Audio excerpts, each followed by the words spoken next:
Salut tout le monde, c'est Kirby54 pour une nouvelle vidéo test de console achetée en vide-grenier. Hier, le 14 juillet 2017, j'ai pu chiner dans 2 vide-greniers et dans l'un d'eux, j'ai pu récupérer cette GameCube de couleur noire en boîte.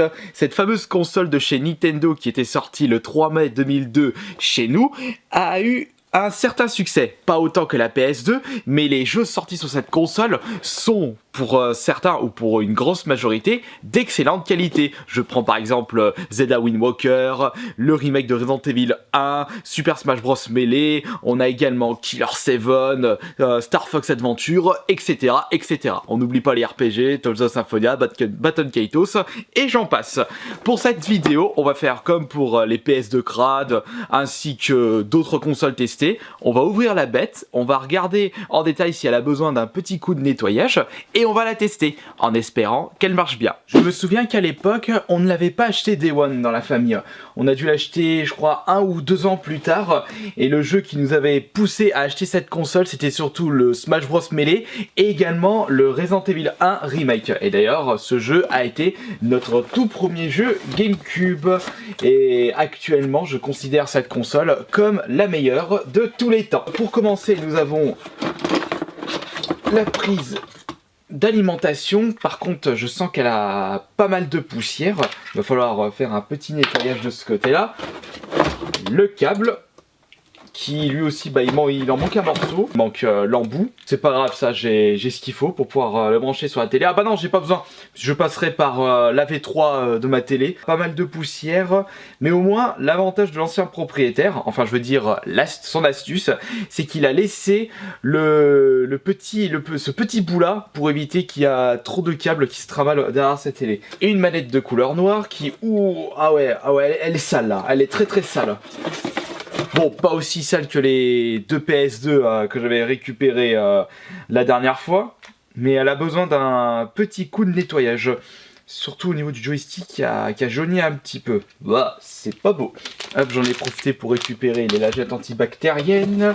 Ensuite, une petite surprise. Regardez ce qu'il y a au fond de la boîte. Une petite carte mémoire officielle GameCube. Ils en ont sorti 2 officielles, si je ne m'abuse. On a eu la grise qui est d'environ 52 blocs et une noire de 256 blocs ou 258 blocs. Je sais plus le chiffre exact. Au début, on avait une carte mémoire de couleur grise avec 52 blocs ou 51. Et maintenant, je me fous en doute. Ça se remplissait assez vite. À titre de comparaison, c'est comme si on compare la carte mémoire grise de la GameCube à une PS4 de 500 Go et cette carte mémoire noire avec une PS4 de 1 Tera. Voilà, c'était juste une petite indication pour ceux qui n'avaient pas connu cette période GameCube ou PS2 où il fallait passer par une carte mémoire pour enregistrer vos parties de jeu. Et nous avons, pour terminer, et logiquement, la GameCube. Attention, là. Mauvaise surprise ici, mauvaise surprise. Elle a un petit POG juste là, bien jauni par rapport au reste. On peut remarquer également que le slot numéro 1 n'est pas jauni par rapport au slot numéro B. Donc ce qui veut dire que l'ancien propriétaire a tout le temps laissé une carte mémoire juste là. Et voilà pourquoi ce petit emplacement n'a pas été jauni. Je regarde un petit peu en détail... le derrière, s'il n'y a pas de casse. En ce qui concerne la solidité de la console, je me souviendrai toujours de cette vidéo où une femme testait la solidité de 3 consoles de cette génération, c'est-à-dire la GameCube, la Xbox et la PS2, et on s'est rendu compte que cette bonne vieille GameCube est très solide par rapport à la PS2. Bon, vous allez me dire, la Xbox aussi est assez solide. Non, il n'y a rien d'autre. Bon... Deuxième mauvaise surprise, c'est pas trop grave au vu du prix que j'ai dépensé pour cette console, c'est-à-dire 15 €, et il n'y a pas de notice. Bon, je dois certainement en avoir une qui doit traîner dans mes tiroirs ou dans une console à voir. Ma première GameCube était de couleur noire. Au début, on avait le choix entre une GameCube de couleur violet ou une GameCube de couleur noire. Et après, ils ont sorti une édition platine, ils ont sorti une édition orange, mais seulement au Japon, une édition Tales of Symphonia. Ils ont sorti une GameCube de couleur... Non, après, il y a juste un petit design sur le rond de Nintendo GameCube comme Resident Evil 4, Metroid Prime 1 et Pokémon aussi, si je ne me trompe pas. On va passer au petit instant de nettoyage. Et après, on va passer à la phase test en espérant que cette console marche bien. Alors, allez. Ah, je veux juste regarder un détail. Oh, il y a un jeu dedans. Ouais, surprise. Quel est ce jeu? Seigneur des Anneaux, le tirage. Et en plus, j'ai pas de pot. C'est le CD 1 sur 2. Bon, bah super. Je le mettrai dans un petit coin. Pas l'impression que ça soit trop abîmé. Merde, on m'appelle. On continue son petit nettoyage. Par contre, si je souhaite déjaunir cette partie-là, il existe pas mal de tutos sur internet comment déjaunir vos consoles de jeu. Il faut que je démonte tout et ça risque d'être vraiment compliqué. J'ai pas trop envie de passer mon temps là-dessus. Je pense que je vais l'utiliser lorsque je ferai des petites animations sur scène, dans les conventions. Il y a moyen de s'amuser avec cette bonne vieille GameCube. On prend d'excellents jeux multijoueurs sortis cette console, le Smash Bros Melee bien entendu, on prend un WarioWare ou alors un Mario Kart Double Dash, même si ce n'est pas le meilleur. Après il y a des bons jeux à deux comme un bon Soul Calibur 2. Pas mal de poussière sur cette console. Ah, c'est surtout le bout là qui colle. Bon, après tout, si elle marche pas, pour 15 €, c'est toujours le prix de la boîte et surtout le prix de la carte mémoire plus la manette. Vous vous rendez compte quand même qu'une carte mémoire de 251 blocs officielle Nintendo, c'est environ aux alentours de 10 €. C'est quand même un certain budget. La manette, le joystick, c'est surtout dans le recoin juste là que c'est ultra moche. Franchement, je sais pas comment les gens se débrouillent pour salir le dessous du joystick. L'embout maintenant, on repasse un petit coup. Le bloc d'alimentation. Allez, je pense que c'est la partie la plus sale. Voilà, c'est nickel. On va tester la grosse bête. Bon, elle est pas si grosse que ça par rapport à d'autres consoles, si on la compare avec une PS4 ou une Xbox One. On va tester cette petite bête sur la télé, et je sais avec quel jeu on va tester la console. Je pense que cela va plaire à énormément de personnes qui regardent cette vidéo. Un Zelda bien entendu, mais pas n'importe lequel.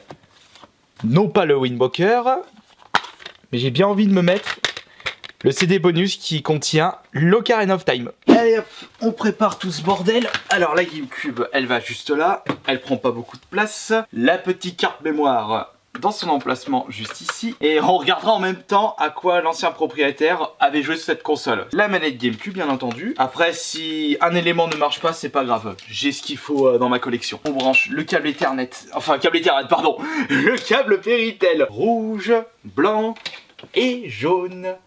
AV numéro 3. AV César. Comme dans Fallout New Vegas. AV fidélité à César. Bon, je pars un petit peu loin, je sais, désolé. Ça sur le derrière de la console. Et il ne manque plus que l'alimentation. Maintenant, on va mettre notre bon... Non, on va déjà allumer la console. On allume la télé. Ah, où est-ce que j'ai foutu cette télécommande? Éternel problème, cette télécommande. Attention, moment de vérité. On va se mettre en AV3. AV numéro 3, c'est celui-là. Et power. Elle démarre. Nickel. Tout d'abord, la console n'a pas de soucis, mais on n'a pas encore passé l'étape la plus importante. C'est la lecture du disque. Pour savoir si la lentille marche encore. L'élément le plus fragile de cette génération de consoles. On va regarder la carte mémoire qui est presque à fond.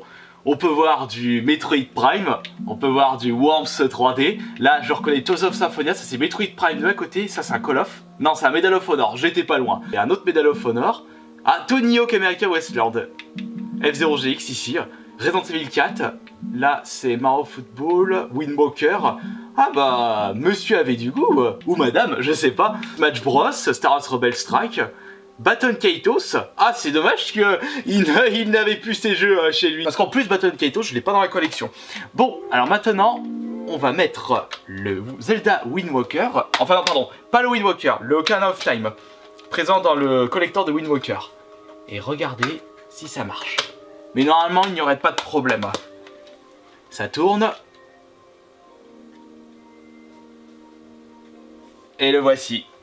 Super. Et on le démarre un petit coup. Il est vrai qu'on a commencé à avoir les jeux qui se jouent, enfin qui sont compatibles uniquement avec le 60 Hz. À l'époque de la GameCube, on avait le choix entre 50 ou 60. On a commencé à avoir des jeux uniquement en 60.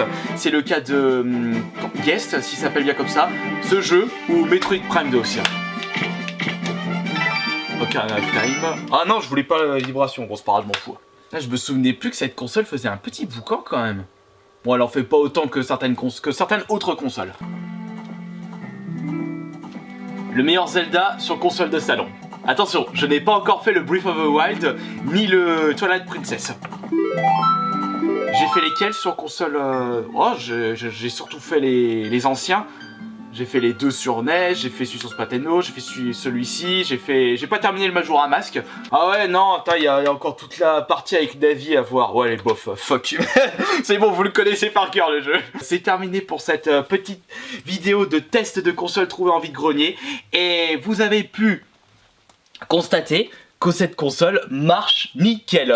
Je suis super content de cet achat, une GameCube noire avec une carte mémoire en bonus crack et la boîte pour seulement 15 €. C'est-à-dire moins cher que le prix de cette console en loose. J'espère que cette nouvelle vidéo vous aura plu et la prochaine fois, je vous présenterai l'Amiga Commodore, où par contre celle-ci, il y aura un petit peu plus de travail, surtout en ce qui concerne le décrassage. Voilà, allez à plus tard.